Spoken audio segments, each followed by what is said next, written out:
Hello and welcome back to the final episode of Studio Session. I'm Katherine. Thank you so much for tuning in to another episode. Jumping right in with our final report. For reading, I have been reading so much of my vocab for AP Psych. There's this Quizlet I've been using. I didn't make it, someone else made it, and there's almost 800 terms. It's absolutely insane. So that is what I have been reading. For eating, me and my friend recently made one of those trending like candy salads, and we put freeze-dried Skittles in it. And I think that freeze-dried candy is just so much fun to eat because it's like crunchy. Like it tastes the same as the regular candy, but it's crunchy. I don't know. I want to try other freeze-dried stuff. For playing, the other day in the car, I had on the Wicked the Musical soundtrack. Me and my mom used to listen to this all the time when I was younger, so it was really nostalgic, and it's just such a good musical. I saw, not like the Broadway version or anything, I think I saw it at like PPAC or something, but it's such a great musical. I love it so much. For obsessing, I'm just obsessed with the idea of graduating. I think we have like 17, 18 school days left. I'm so ready to get out of here. For recommending, kind of going along with that nostalgic song idea, I just recommend looking back on old photos or videos, listen to old songs, like old TV shows that you did when you were a kid. It's just like, I don't know, it's such a weird feeling, nostalgia. And finally, for treating, the other day I went and got my nails done because I needed them done really bad, and tomorrow, or on the day you're hearing this today, is junior prom, which I am attending because I successfully swept all school dances this year. Very proud of myself. So I did need to get my nails done for that. That is it for our final report, and let's jump into our main segment. I'm joined with Lucas for our main segment, and as kind of a final episode little special, we don't have a specific album that we're going to be reviewing. We're just going to talk about our thoughts of the podcast thus far. We're going to be talking about kind of our different album ratings and how we feel about them, if any have changed, and just kind of talking like general music thoughts. So Lucas went through and put all of the rankings we gave the albums in like a Google spreadsheet, so we can see kind of like the trends of who ranked higher, stuff like that. So our top rated album of this entire podcast was Thriller. I'm not surprised. Lucas gave it a perfect 10, and I gave it almost a 9. I gave it an 8.75. Don't really know what I was doing there. But yeah, no surprise that is our highest. Our lowest was Believe by Justin Bieber. This was very strongly skewed by Lucas's score of a 2, which is the lowest score given on the entire podcast. I don't really blame him though. It's not the best album lyrically at all. But just definitely really interesting to see these trends. Lucas did give more albums a higher rating. I think our final was like 19 him, 9 me, like 2 tied or something like that. So he definitely generally gave higher rankings. My rankings kind of turned when after these quotes. Lucas, do you want to talk about some of the best quotes that you've said all podcast? Yeah, so I did write down who had a higher thing because I was curious, as I know when we started I was typically higher, and then as the show went along it got a little more even. On episode 8, when Katherine gave Thriller an 8.75, I gave it a 10, which is the only 10 given out in 31 episodes, mind you. And I said that, quote unquote, I'm not stingy like some of my co-hosts. Apparently the memo was not received because 2 episodes later we did The Stranger, which has some incredible tracks on it by Billy Joel. And I said, allergy season is coming and it seems like my co-host here is allergic to giving ratings higher than 8.5. This was true at the time.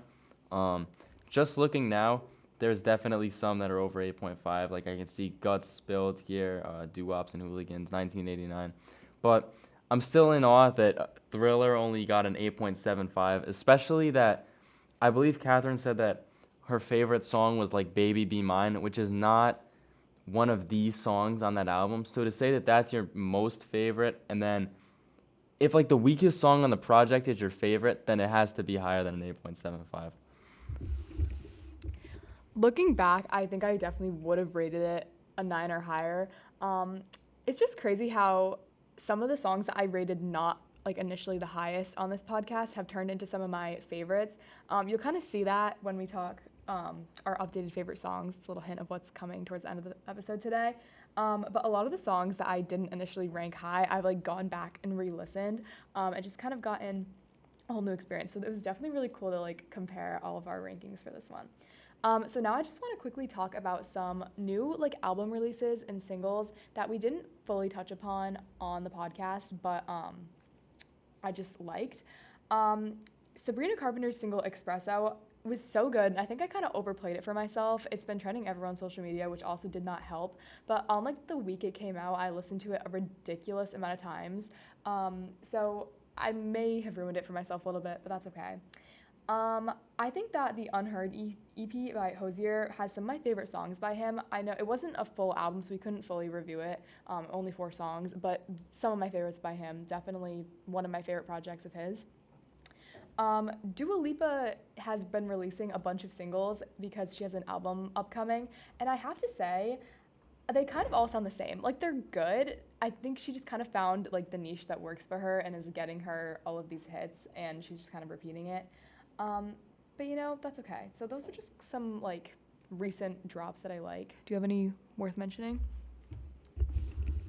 Yeah, so I'm trying to figure out like a good, a bad, and an ugly for this year so far in music.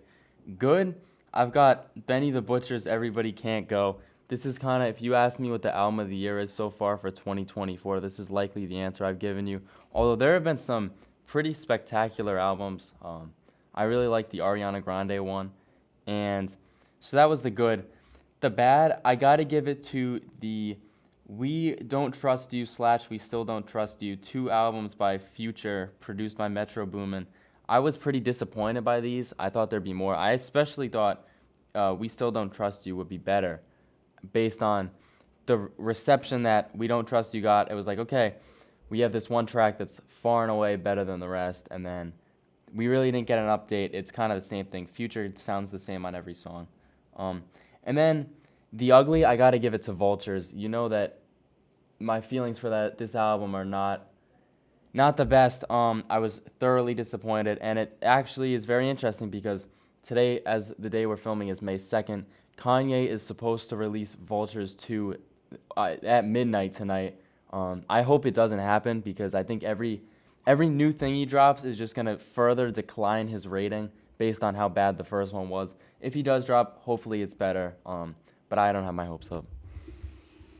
So also on the note of like different album releases that were more recent, The Tortured Poets Department by Taylor Swift, I think it might be in my top 3 Taylor Swift album ratings, at least as of right now. I'm a huge Taylor Swift fan, so I love all of her albums. They all have a really special place in my heart, and my rating constantly changes. Even the albums that are like towards the bottom, for example, like Fearless, I think I have it like ranked second to last, and like the last time I fully rated the albums. I still adore that album. It just happened to fall there. But The Tortured Poets Department, I think it's right up my alley. My favorites are Folklore and Evermore, and I think this kind of has that vibe, but also almost like a 1989 Speak Now vault track kind of vibe, which I don't know. I think the mix is really, really cool. I love it so much. I think as I listen to it more and more, I'm loving the songs more and more. On first listen, I was like, I don't know. A couple of the songs sound the same, but now that I've fully listened to it, I'm just loving them. So the other day I was looking at my Apple Music like replay of the year, and I was curious of like what my top songs artists of the year were. My current top song as of May 1st was Take Me to Church by Hozier, which I'm not surprised because I listen to a lot of Hozier, but this is just kind of not a random song. It's like one of his most popular, but like I'm surprised it's this one because this isn't even one of his newest. My second most played was Too Sweet by Hozier. This is kind of like what I did with Espresso. When this song first came out, I played it a ton. I'm not sick of it yet. I still love this song. But yeah, not surprised that's my second. A bunch from the new Ariana Grande album. Yes and coming in at number 3. Eternal Sunshine and Imperfect for You also made it as some of my tops. Again, I'm not surprised. When this album came out, I played it a lot. A lot of the songs are really short, so it was really easy to just have the album on loop and not get sick of it. A couple of Olivia Rodrigo in there. Billy Joel snuck up there.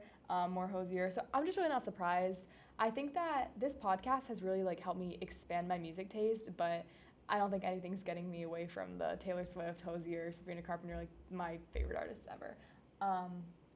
Yeah, how are you feeling about your songs this year? Okay, so I actually think, and I've been thinking this for a long time, I think my like mid-year monthly replays are broken because it says that I listened for 9,596 minutes, which I think is probably a little higher than I like. I'm not saying that that's wrong. I think it's wrong that my top artist is Kendrick Lamar, but the minute value is 172. So if I go in here and I plug in my amount of minutes, that translates to 160 hours pretty much. And they're saying, okay, out of 160 hours, you're basically listening to 3 hours of your top artist. So at that rate, I'd have to listen to so many artists. So I think it's broken personally. So I can't really offer any input on it. I do think Kendrick's definitely my top artist as of right now. But yeah, sorry, my Apple Music is bugging consistently. Yeah, I feel like mine was also kind of off. I mean, like my artist seemed pretty accurate, but I feel like the whole minutes and like the times you play an album is just kind of skewed because I think it only counts it if you like fully like put on the album. It doesn't really count it as an album listen if you just like have it on a playlist. Yeah, so I'm not really sure what's going on there. But yeah, those are just kind of some recent music thoughts that I wanted to talk about. I loved seeing like our rankings. I think it's so funny.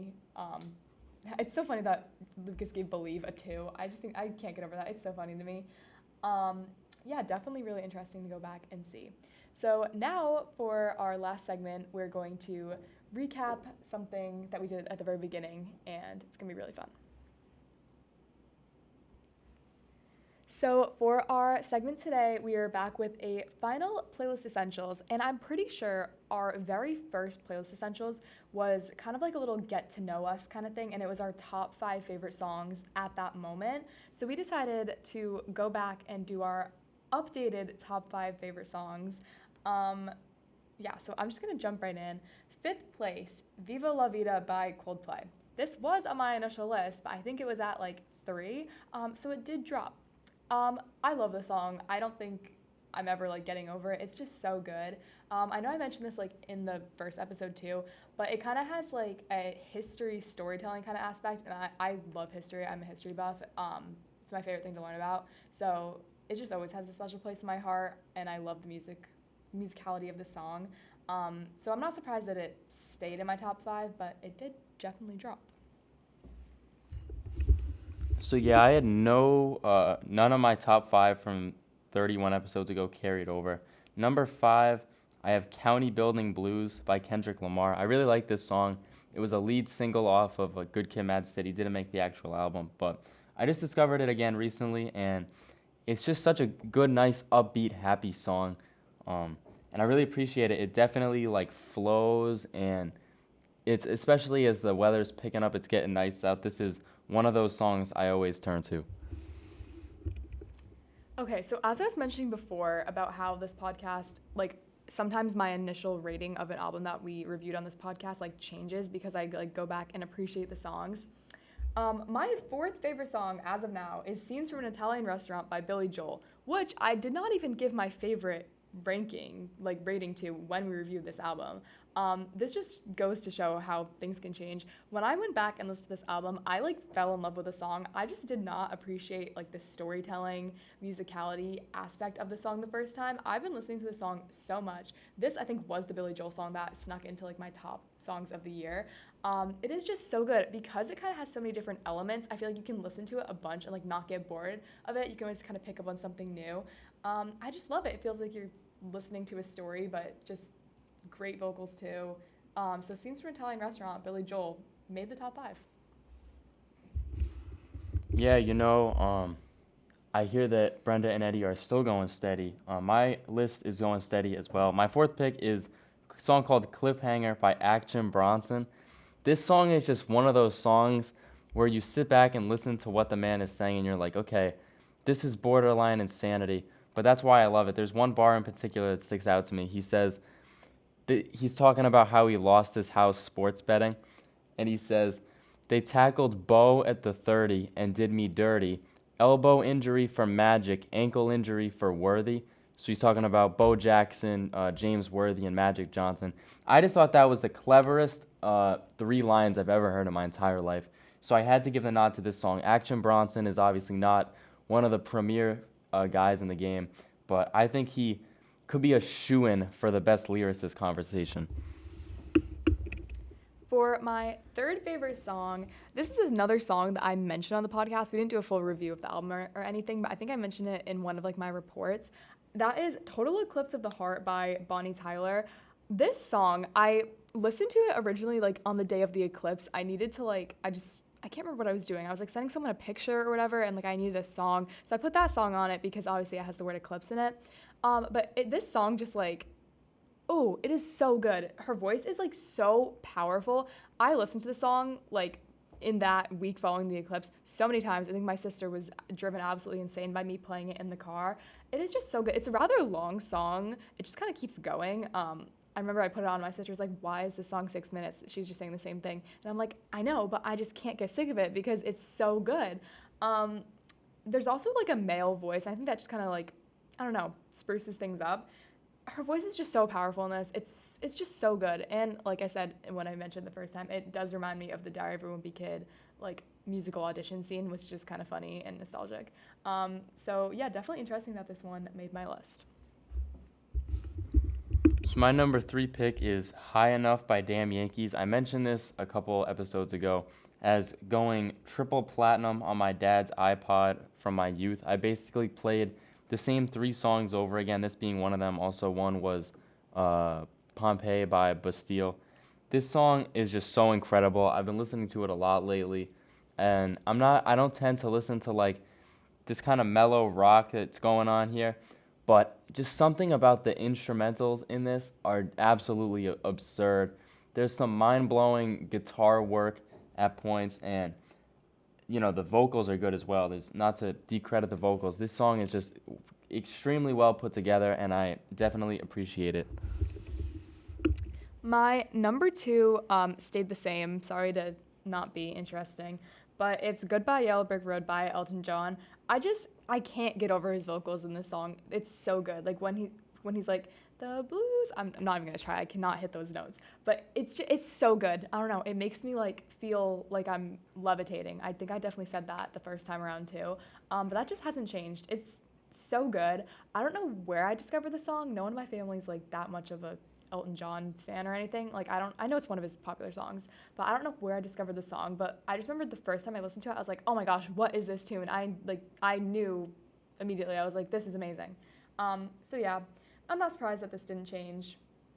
I just love the song so much. So for my number 2 pick, I selected Babies and Fools by Freddie Gibbs featuring Conway the Machine. Very similar to Cliffhanger and County Building Blues in the fact that I just like the lyricism. This song is also produced by The Alchemist, who is known to be one of the best producers in the game right now. And you can tell that there's been hard work put into this track. It's just on every song on this album sounds different, and all of them sound incredible. The production is there, the lyrics are there. Conway the Machine delivers a funny verse talking about how, I'm not gonna get into it, but it's a funny verse. And Freddie Gibbs has a good little opening sentiment too, so I really appreciate this song. You said Alchemist. Shout out to The Alchemy on the new Taylor Swift album. It's one of my favorites from the album.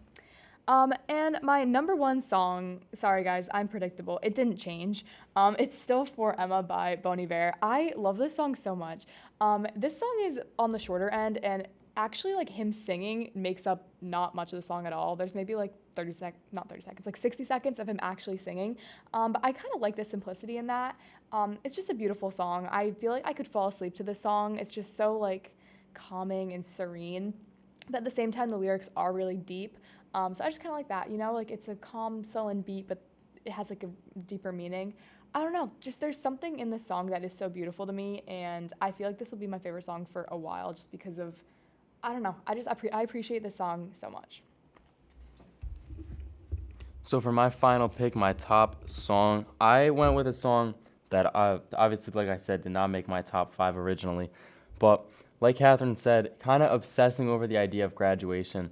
This song to me represents the departure from high school, entering the real world, going to college. And that song is Time to Pretend by MGMT. This even just the first 50 seconds where that beat picks up. This song has been in my life for a long time. Obviously MGMT had that triad of radio bangers in the early 2010s. this was one of them.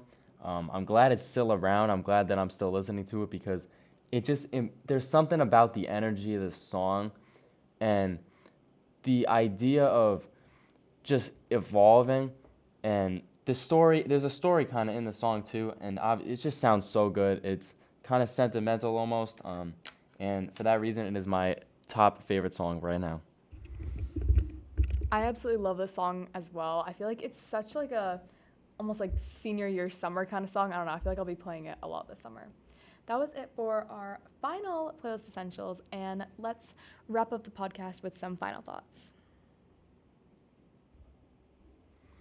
All right, so I know Catherine usually starts this final segment out, but I'm starting it today because we have some beef to go over. This is the ongoing hip-hop beef between two of the top artists right now and all time, Drake and Kendrick Lamar. We talked about it earlier, how Kendrick went at Drake on a feature on a song called Like That off of the Future album. And Drake clapped back since then on push-ups. I don't know if we mentioned that or not. But now, as of 2 days ago, Kendrick has fired back the third track in the saga, maybe fourth if you count First Person Shooter as Drake's opener. So this song is called Euphoria. Already significance in the title. I'm just going to break the whole thing down. There's significance in the title. Drake is a executive producer on the show Euphoria. You might be familiar with it. It was very popular a couple years ago. And Kendrick is also hinting here at the fact that there have been allegations that Drake likes his girls on the younger side. So I'm just going to say that. There's a couple allusions to that here. So we get into it. It starts off, there's about 50 seconds to a minute of him just talking, like not even like rapping. It is rhyming, but it's just calm. It's kind of spoken word. Then the beat drops, and he starts going crazy. And, first thing, he says, everybody want to be demon till they get chipped by your throwaway. Now, in push-ups, Drake said, this ain't everything I know, don't wake the demon up. So he's directly offering a rebuttal to that. And interestingly enough, Future's middle name is Demon, not spelled like it's spelled with a U instead of an O. But I just thought that was interesting. He keeps going. He brings up an ongoing Drake allegation about him paying $500,000 to close a case, and then he's talking about, Drake. And the big thing with Drake that a bunch of people target is he's not really the toughest guy. Although he acts tough, we know that he's from Canada and was a child actor, so that really plays as a disadvantage to him. We know Drake dropped another diss track. It has since been deleted due to complaints from Tupac's team, I guess you could say, even though he is dead. Drake got an AI Tupac and went on this. And we know Tupac is a West Coast guy, and Kendrick is obviously also a West Coast guy. So here Kendrick says, I would rather do that than let a Canadian fella make Pac turn in his grave. That's just an incredible line there. He keeps going. He says, it's 3 goats left. I see 2 of them hugging and kissing on stage. He's talking about Drake and J. Cole just went on tour together. We know J. Cole bowed out of this beef, probably for the best. He'll get some flack for it, but Cole, I think, is a better lyricist than Drake, but you don't want to go against Kendrick, and it's clear in this track. He keeps going. He says, yeah, F all that pushing P. Let me see you push a T. He's talking about Pusha T. First, he's talking about like the artist Pusha T. Drake never responded to Pusha T's The Story of Adidon, in which Pusha T basically revealed Drake had a son he was hiding from the world. And let's just say the mother was not a great person. And then Pusha T also kind of talking about push a ton, as in peddling paraphernalia. He's just, again, talking about Drake is not a tough guy. He keeps going. It's just really, he says, how many more fairy tale stories about your life till we had enough? And then he says, I like Drake with the melodies. I don't like Drake when he act tough. Just really incredible. Then he says, let your core audience stomach that, then tell them where you got your abs from. He's referencing something Rick Ross brought up on his diss track of Drake, where Drake surgically repaired his abs. I don't know if that's true, but he claims that it is. Keeps going, and it just really picks up in the second half. He compares Drake to Sexy Red, who is a known Drake collaborator, and basically says that he claims of Drake, he says, "I believe you don't like woman, it's real competition." I just thought that was kind of interesting. Then he drops a bombshell. He says, "Try cease and desist on the Like That record. What? You ain't like that record?" Drake, we have found out in the past hours that Drake did put a cease and desist on the Like That record, which is not good for Drake. That Kendrick knows this. And it just keeps going.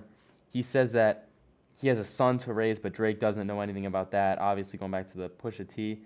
Then, probably the most damning line in the whole song, Drake on Push-Ups said that, "What is this, a 20v1?" mentioning all the people that are seemingly against him. Kendrick says, "Ain't 20v1, it's 1v20 if I gotta smack fellas that write with you." He's talking about the ghostwriters that Drake has had in his past. Obviously, we know that Drake is not really original. He has gotten work from other people. Just recently, a reference track for his song, I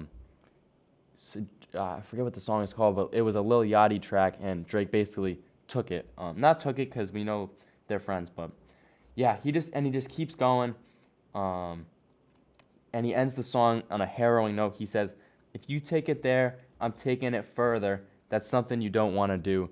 Just an incredible ending. We know that Kendrick is kind of the boogeyman of rap these days. You don't want to mess with him. And he's sending his warning shots back. I think Kendrick is definitely in the lead. I'm very intrigued to see how this one ends up. I'm hoping Kendrick wins because I don't like Drake very much. But unbiased, I think Kendrick is in the lead. What an update on all of that drama. Oh my gosh, Drake is taking the heat. I had no idea all of this was going on behind the scenes in the rap world. Crazy. But just as a little closer, I would like to say thank you guys so much for listening to all of these podcast episodes. It has been so much fun kind of expanding my horizons by starting my own podcast. I used to love being a guest on Lucas's podcast and just trying different things within the journalism program. So it was definitely so much fun to start my own. But yeah, thank you guys so much for listening, and I hope you guys enjoyed Studio Session. Thank you so much. Bye, guys.